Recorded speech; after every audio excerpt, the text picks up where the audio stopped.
Think of this. Two titans of music, both blessed with extraordinary voices, stage presence, and an uncanny ability to captivate audiences. Engelbert Humperdinck and Tom Jones rose to fame during the same era, lighting up stages with their magnetic charisma and unforgettable performances. But beneath the surface of their glittering careers lay a rivalry that would span decades, of tension fueled by competition, ego, and the relentless pursuit of being the best. Today, Engelbert Humperdinck finally breaks his silence, peeling back the curtain on their stormy relationship. For the first time, he reveals the darker side of their interactions, offering a glimpse into the simmering tensions and moments of friction that defined their connection. In the mid-1960s, the music world was undergoing a transformation. Rock and roll was dominating the airwaves, but the crooners of a bygone era were refusing to fade away. Engelbert Humperdinck, with his smooth ballads and heart-melting voice, emerged as the romantic hero of the time. Songs like Release Main turned him into an international sensation, beloved by fans who yearned for timeless love songs. At the same time, Tom Jones exploded onto the scene with a very different energy. His raw, powerful voice and electrifying performances made hits like It's Not Unusual instant classics. Jones exuded a rugged masculinity that stood in sharp contrast to Humperdinck's polished elegance. Audiences were enthralled, and comparisons between the two were inevitable. As their careers soared, so did the competition. Promoters, fans, and media outlets began pitting them against each other, creating an atmosphere of rivalry that neither could ignore. The tension wasn't just professional, it was deeply personal. Humperdinck and Jones were often vying for the same audiences, the same accolades, and at times the same spotlight. Their rivalry came to a head in the late 1960s and 70s, as both artists sought to dominate the charts and the stage. Picture this: two music icons touring the same cities, playing sold-out shows, and trying to outdo each other with every performance. Jones, with his larger-than-life energy and physicality, would whip audiences into a frenzy. Humperdinck, with his charm and vocal finesse, would mesmerize them with ballads that lingered long after the final note. The competition wasn't always civil. Both artists made moves that were seen as attempts to one-up the other. Humperdinck reportedly insisted on being billed as the King of Romance, a title that Jones took as a challenge to his own popularity. Jones, meanwhile, would later admit to feeling slighted by what he perceived as Humperdinck's attempts to eclipse him in the media. Their rivalry, though rarely erupting into public spats, simmered behind the scenes, creating an air of tension whenever their paths crossed. While his rivalry with Engelbert Humperdinck was the most enduring, Tom Jones' larger-than-life persona often ignited friction with those around him. His unstoppable ambition and unapologetic style made him an icon, but they also sparked conflicts that underscored his career. Behind the glittering veneer of his success was a man unafraid to confront the obstacles and people in his path, leaving a trail of both admiration and resentment. Jones' relationship with his longtime manager, Gordon Mills, was as complex as it was pivotal. Mills, a shrewd businessman, not only launched Jones' career but also meticulously crafted his image, transforming the working-class Welshman into an international sensation. Under Mills' guidance, Jones became the king of Vegas showrooms and the heartthrob of audiences worldwide.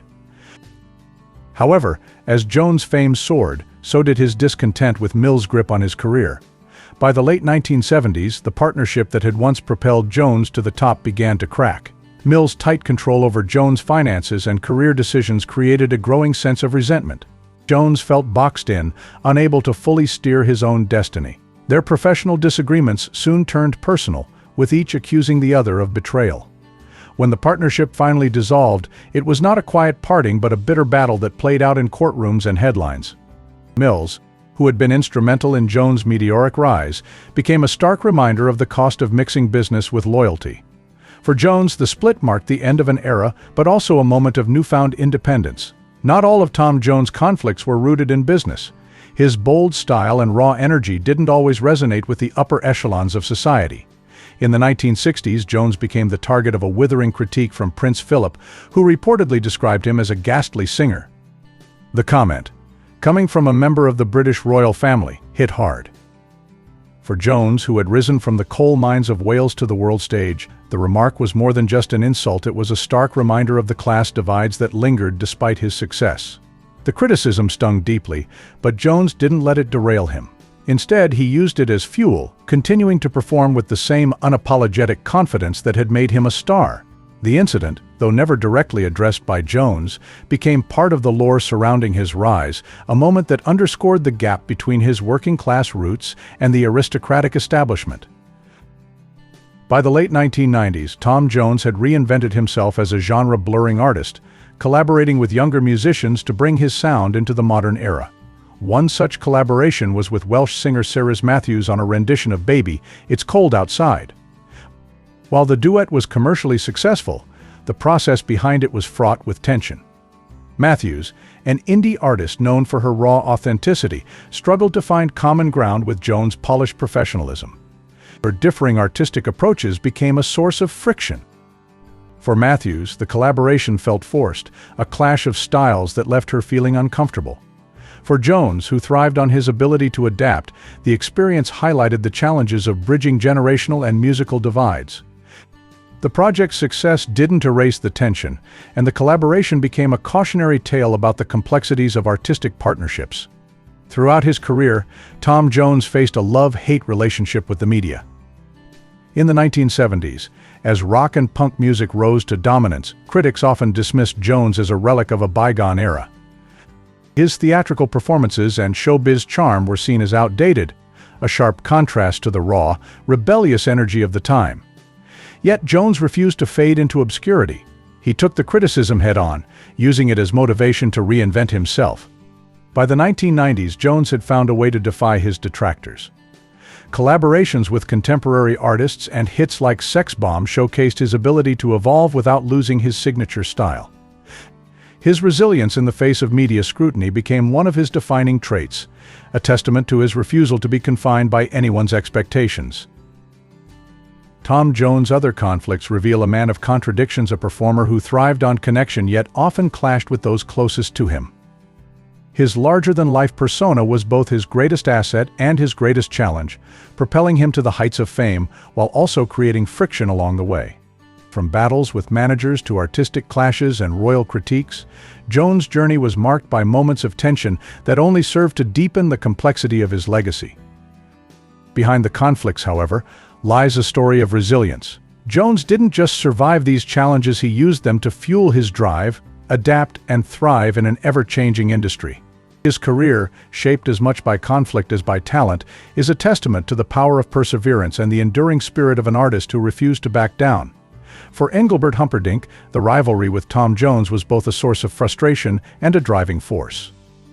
While he often downplayed the tension, it was clear that the comparisons weighed on him. Humperdinck prided himself on his artistry and his ability to connect with audiences on an emotional level. He viewed Jones' showmanship as impressive but fundamentally different from his own approach. In recent years, Humperdinck has reflected on the rivalry with a sense of perspective.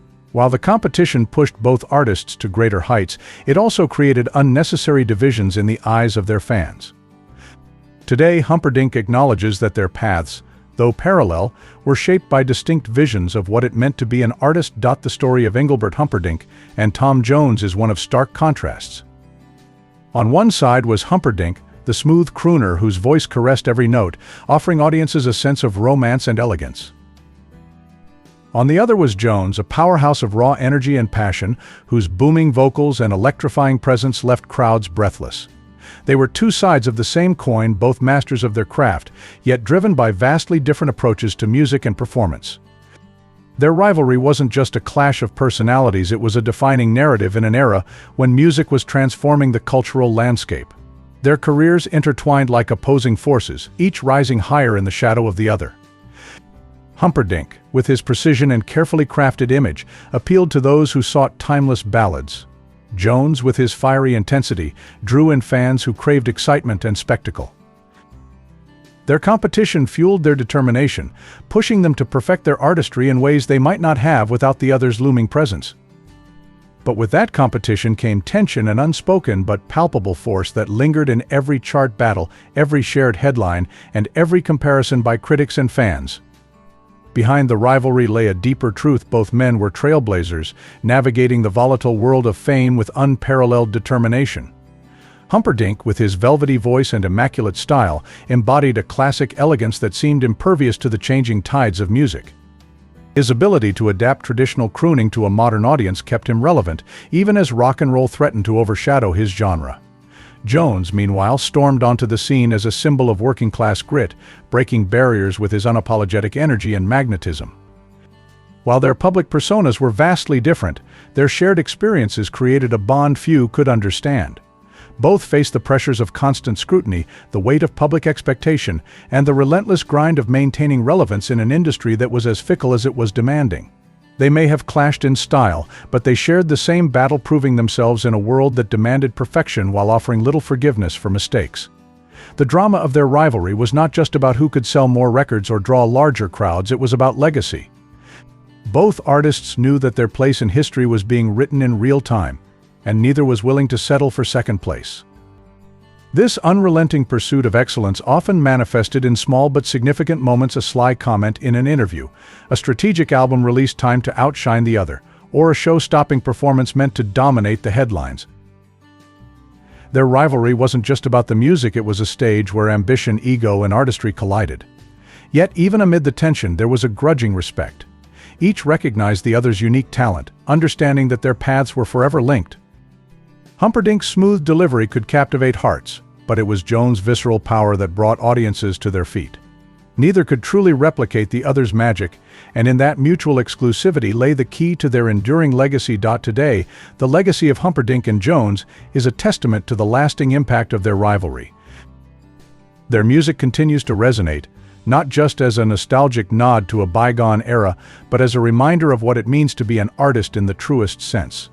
Their songs evoke memories, their performances inspire awe, and their stories offer lessons in resilience, ambition, and the complexities of human connection. The contrasts that once defined their careers now serve to enrich their shared narrative. Together they shaped an era of music that bridged the gap between tradition and innovation, romance and raw emotion. Their rivalry, while dramatic, ultimately became a source of inspiration not just for themselves but for generations of artists who followed.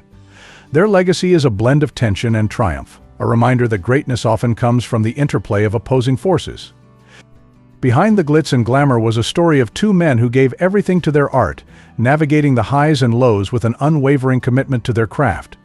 Their rivalry may have been the spark, but their respect was the fire that kept their influence burning bright. Today, their music stands not just as a testament to their talent, but as a celebration of an era that will never be forgotten.